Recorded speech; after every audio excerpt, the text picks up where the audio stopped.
இன்றைக்கி நம்மளோட சேனலில் ஒரு சூப்பரான ரெசிபி தான் பார்க்க போகிறோம். என்ன ரெசிபி அப்படின்றத நீங்களே கெஸ் பண்ணியிருப்பீங்க.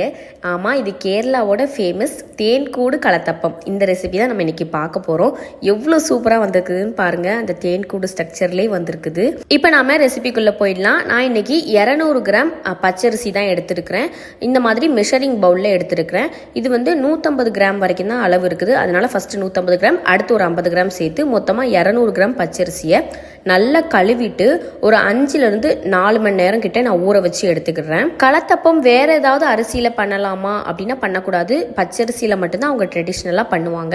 அதனால நம்ம இன்னைக்கு பச்சரிசியில தான் பண்ண போறோம். இந்த மாதிரி 5 மணி நேரம் ஊற வச்சதுக்கு அப்புறமா எடுத்து நல்லா தண்ணியை ஃபுல்லா நல்லா ட்ரெயின் பண்ணி எடுத்துட்டு ஒரு மிக்சி ஜாருக்கு மாற்றி நல்லா அரைச்சி எடுத்துக்க போறோம். அரிசி வந்து மிக்சியில அரையாதோ அப்படின்ற மாதிரி டவுட் வந்து நிறைய பேருக்கு இருக்கும். நம்ம 4லிருந்து 5 மணி நேரம் ஊற வச்சனால நல்ல ஒரு ஃபைன் பேஸ்டாவே அரைஞ்சு வந்துடும். அடுத்து நான் எந்த கப்ல அரிசி அளந்தேனோ அதுக்கு ஒரு கப் வேக வச்ச சாதம் எடுத்து அதையும் இதோட ஆட் பண்ணிக்கிறேன். ஆட் பண்ணிவிட்டு இதோட 1 டீஸ்பூன் சீரகம், ஒரு 5 ஏலக்காய் எடுத்து இதோட சேர்த்துட்டு நல்ல ஒரு ஃபைன் பேஸ்ட்டாக அரைச்சி எடுத்துக்கோங்க. கொஞ்சம் கொஞ்சமாக தண்ணி சேர்த்து அரைச்சிங்கன்னா இந்த மாதிரி நல்லா அரைஞ்சி வந்துடும். ரொம்ப கட்டியாகவும் இருக்கக்கூடாது, அதே நேரத்தில் ரொம்ப தண்ணியாகவும் இருக்கக்கூடாது. நான் காட்டுற பதத்தில் இருக்கணும் மாவு. அடுத்து நாம் வெள்ளை பாகு ரெடி பண்ணிடலாம். அதுக்கு தேவையான அளவு வெல்லம், அப்புறம் ஒரு 1/2 கிளாஸ் தண்ணி ஊற்றி வெல்லம் கரையிற அளவுக்கு மட்டும் நீங்கள் வேக விட்டால் போதும். ரொம்ப வேக விட்டுட்டிங்கன்னா அது ஒரு மாதிரி எலாஸ்டிக் மாதிரி இழுக்கிற மாதிரி ஆயிரும். அதனால நீங்கள் வந்து வெள்ளத்தை வந்து நீங்கள் நொறுக்கி கூட சேர்த்துட்டு தண்ணி சேர்த்து நல்லா மிக்ஸ் பண்ணி நீங்கள் வேக விட்டுக்கலாம். அடுத்து நம்ம ரெடி பண்ண வெள்ளைப்பாகை இதோட சேர்த்துட்டு நல்லா மிக்ஸ் பண்ணி எடுத்துக்கோங்க. இனிப்பு வந்து உங்களுக்கு ஏற்ற அளவில் நீங்கள் சேர்த்துக்கோங்க. உங்களுக்கு இனிப்பு ஜாஸ்தியாக பிடிக்கும்னா ஜாஸ்தியாக சேர்த்துக்கோங்க. இல்லை ரொம்ப இனிப்பு வேண்டாம் அப்படின்னா நீங்கள் வந்து கம்மியாக கூட சேர்த்துக்கலாம். நீங்கள் வந்து லைட்டாக டேஸ்ட் பண்ணி பார்த்துட்டு இனிப்பு பத்தலைன்னா இன்னும் கொஞ்சம் கூட நீங்கள் வெள்ளைப்பாகு கரைச்சி உள்ளே சேர்த்துக்கலாம். அடுத்து இதோட 1 டீஸ்பூன் பேக்கிங் சோடா, அதாவது சோடா உப்பு சேர்த்து நல்லா மிக்ஸ் பண்ணிக்கோங்க.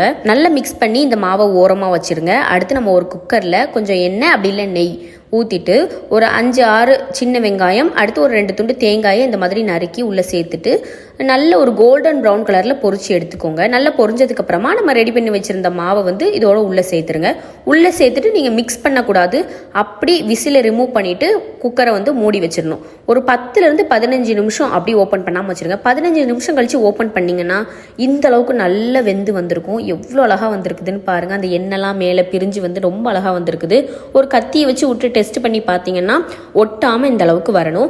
அடுத்து இந்த குக்கரை அப்படி ஒரு 10 நிமிஷத்துக்கு மூடி வச்சிருங்க. நல்லா ஆறுனதுக்கு அப்புறமா இந்த மாதிரி கத்தியை வச்சு ஓரங்களை ஃபுல்லாக எடுத்து விட்டுட்டு அப்புறம் நீங்கள் கையை வச்சு எடுத்தீங்கன்னா ரொம்ப ஈஸியாக வந்துடும் நமக்கு. நான் இப்போ எடுத்து காட்டுறேன் பாருங்க. ரொம்ப அழகாக வந்திருந்தது. குக்கரும் ரொம்ப கரிஞ்சு போகலை, கீழேயும் கரியலை. ஏன்னா நான் வந்து மீடியம் ஃப்ளேமில் வச்சே தான் வேக விட்டேன் 15 நிமிஷம். ஹை ஃப்ளேமில் வச்சிங்கன்னா கண்டிப்பாக தீஞ்சு போயிடும். ரொம்ப அழகாக வந்திருக்குது. நான் பின்னாடியும் திருப்பி காட்டுறேன் பாருங்க. ரொம்ப கரிஞ்சு போகலை, உங்களுக்கே தெரியும். நல்ல ஒரு கோல்டன் ப்ரௌன் கலரில் ரொம்ப அழகாக வந்திருந்தது. நான் கட் பண்ணி காட்டுறேன் பாருங்கள். அப்படி தேன் கூடு மாதிரியே உள்ள ஃபுல்லாக அழகாக இருந்தது. பார்த்தீங்கன்னா உங்களுக்கு தெரியும். இந்த கலத்தப்பம் கேரளாவில் கூட எல்லா இடத்துலையும் கிடைக்கிறது இல்லை, ஒரு சில இடத்துல மட்டும்தான் கிடைக்குது.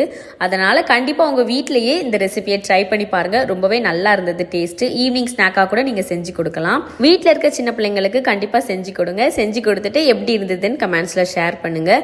நான் இதை வெட்டினதுக்கு அப்புறமா ஜூமிங்கில் உள்ளேயும் காமிச்சிருந்தேன். அப்படியே தேன் கூடு மாதிரியே அழகாக வந்திருந்தது. நீங்கள் குக்கரில் மாவை ஊற்றிட்டு மிக்ஸ் பண்ணிட்டீங்கன்னா இந்த மாதிரி வராது. மிக்ஸ் பண்ணாமல் அப்படி மூடி வச்சிடணும். கண்டிப்பாக இந்த ரெசிபியை உங்கள் வீட்டில் ட்ரை பண்ணிவிட்டு எப்படி இருந்ததுன்னு கமெண்ட்ஸில் ஷேர் பண்ணுங்கள். நான் உங்களை நெக்ஸ்ட் ஒரு வீடியோவில் வந்து மீட் பண்ணுறேன். நம்ம சேனலை மறக்காமல் ஃபாலோ பண்ணிக்கோங்க.